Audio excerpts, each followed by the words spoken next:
Je suis Adrien Doidy. Toute mon œuvre mathématique est centrée autour des nombres complexes. J'ai contribué à faire progresser la géométrie algébrique et la théorie des systèmes dynamiques. Ces nombres ont une longue histoire. Vous voyez ici à gauche Tartaglia et Cardano, les pionniers qui ont vécu pendant la Renaissance. À droite, Cauchy et Gauss, qui ont consolidé la théorie au XIXe siècle. Les nombres complexes ne sont pas si complexes qu'on pourrait croire. Ils ont d'abord été appelés les nombres impossibles, et on les appelle encore parfois imaginaires. Car c'est vrai, il faut un peu d'imagination. Mais aujourd'hui, ces nombres ont envahi la science et ne sont plus vraiment mystérieux. C'est en particulier grâce à eux qu'on peut construire de jolis ensembles fractales. Et j'ai beaucoup travaillé sur ce sujet. J'ai même réalisé un film, La dynamique du lapin, l'un des premiers films d'animation mathématique. Je vais d'abord vous expliquer les nombres complexes au tableau. Les mathématiciens aiment bien écrire à la craie. Vous verrez que la règle, l'équerre et le rapporteur ont parfois des comportements inhabituels. Traçons une droite graduée au tableau. L'une des plus belles idées des mathématiques est de relier la géométrie et l'algèbre. C'est le point de départ de la géométrie algébrique. Tout comme on ajoute des nombres, on peut ajouter des points. Voici un point rouge sur la droite et un autre point bleu. Additionnons ces deux points.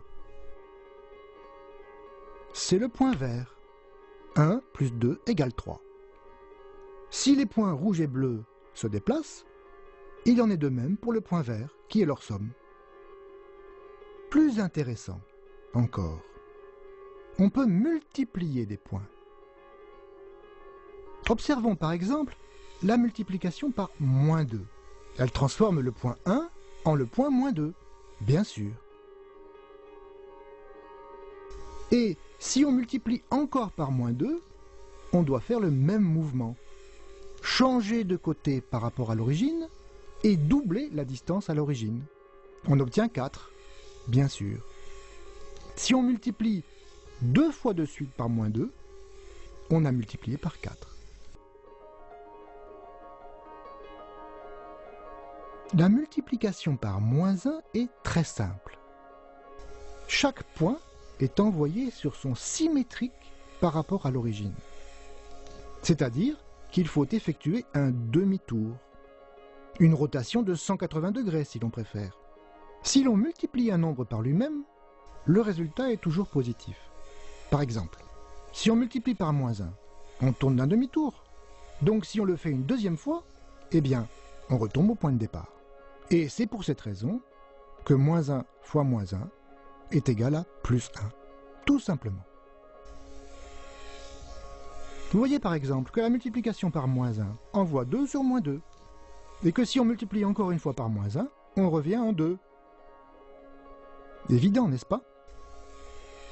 Il n'y a donc aucun nombre qui, multiplié par lui-même, donne moins 1. Autrement dit, moins 1 n'a pas de racine carrée.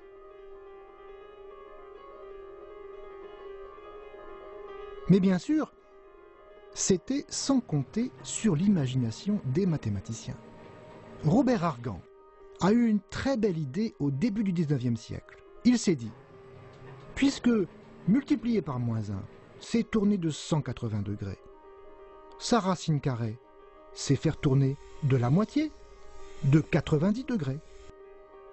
Si je tourne 2 fois d'un quart de tour, je tourne d'un demi-tour. Le carré d'un quart de tour, c'est un demi-tour. Donc moins 1.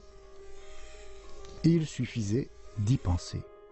Argand déclare donc que la racine carrée de moins 1 correspond au point qui est l'image de 1 par la rotation de 90 degrés. Mais bien sûr, Cela nous force à sortir de notre droite horizontale. Et nous venons de décider d'attribuer un nombre à des points du plan qui ne sont pas sur la droite. Comme cette construction est un peu bizarre, on dit que ce point racine carrée de moins 1 est un nombre imaginaire. Et les mathématiciens le notent I. Mais une fois que nous avons osé sortir de la droite, la suite est facile. Nous pouvons représenter 2i, 3i, etc. À tous les points du plan correspond un nombre complexe, et réciproquement, tout nombre complexe définit un point du plan. Les points du plan sont devenus des nombres à part entière. Ces nombres peuvent s'ajouter comme des nombres ordinaires. Regardez le point rouge, qui est le point 1 plus 2i. Ajoutons-lui 3 plus i, qui est le point bleu. Eh bien, on peut tout simplement faire l'addition comme l'apprennent les écoliers. Ça fait 4 plus 3i. Du côté géométrique, ce n'est que l'addition des vecteurs. Vous voyez que les nombres complexes s'ajoutent sans problème.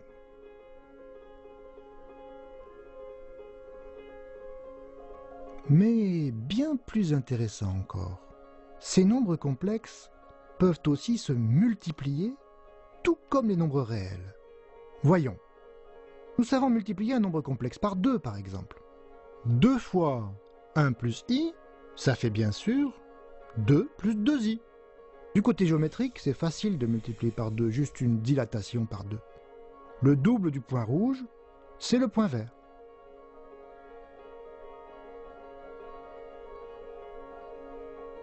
Multiplier par i, c'est pas difficile non plus, puisque nous savons que i correspond à un quart de tour. Pour multiplier 3 plus i par i, il suffit donc de faire tourner le point d'un quart de tour. On trouve moins 1 plus 3i. Pas si complexe, ces nombres complexes.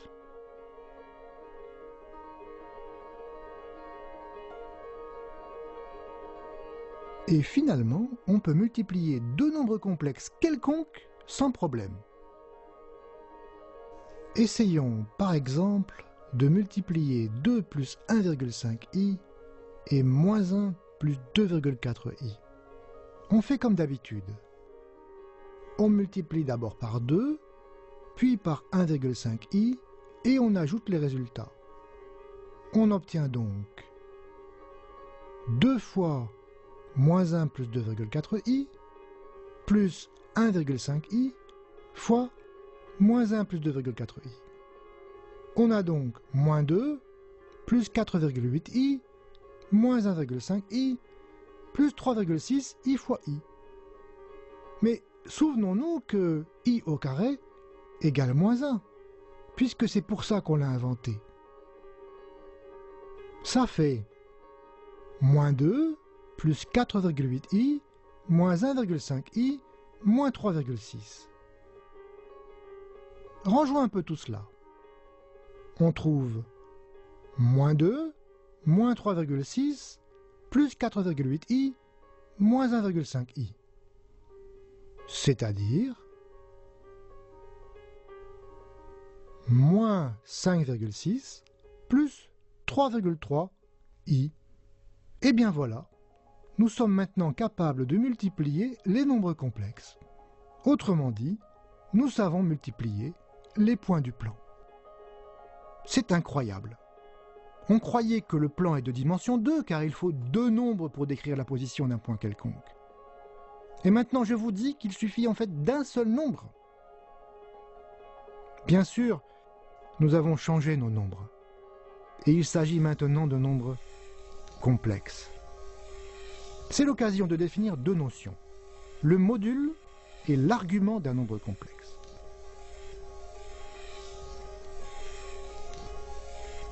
Le module d'un nombre complexe z, c'est simplement la distance à l'origine du point correspondant du plan. Prenons la règle pour mesurer le module du point rouge, c'est-à-dire 2 plus 1,5i. Voyons, on mesure une longueur de 2,5. Le module de 2 plus 1,5i est donc 2,5. Pour le point bleu, on trouve 2,6. Et pour le point vert, qui est le produit des deux points, rouge et bleu, on trouve 6,5. C'est un fait général. Le module du produit de deux nombres complexes n'est rien d'autre que le produit des modules des deux nombres.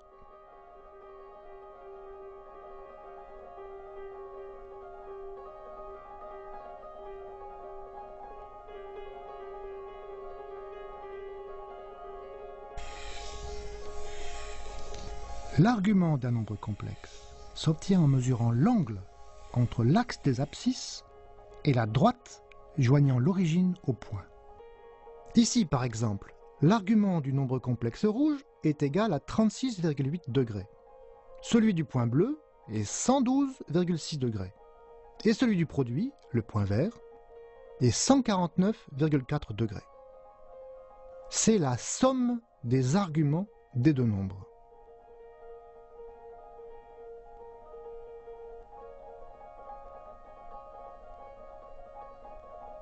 Quand on multiplie deux nombres complexes, les modules se multiplient et les arguments s'ajoutent.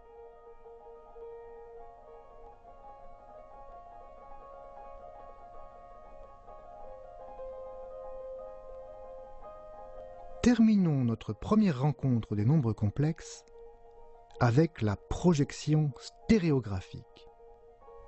Prenons une sphère tangente au tableau à l'origine. Par projection stéréographique, à chaque point du plan du tableau, c'est-à-dire à chaque nombre complexe, correspond un point sur la sphère. Seul le pôle nord de la sphère, c'est-à-dire le pôle de projection, n'est associé à aucun nombre complexe. On dit qu'il est associé à l'infini. Ainsi, les mathématiciens disent que la sphère est une droite projective complexe. Pourquoi droite? Parce qu'il faut un seul nombre pour décrire ces points. Pourquoi complexe? Parce que ce nombre est complexe. Pourquoi projective? Parce que nous avons rajouté un point à l'infini en projetant. Un peu bizarre, ces mathématiciens, qui disent maintenant que la sphère est une droite.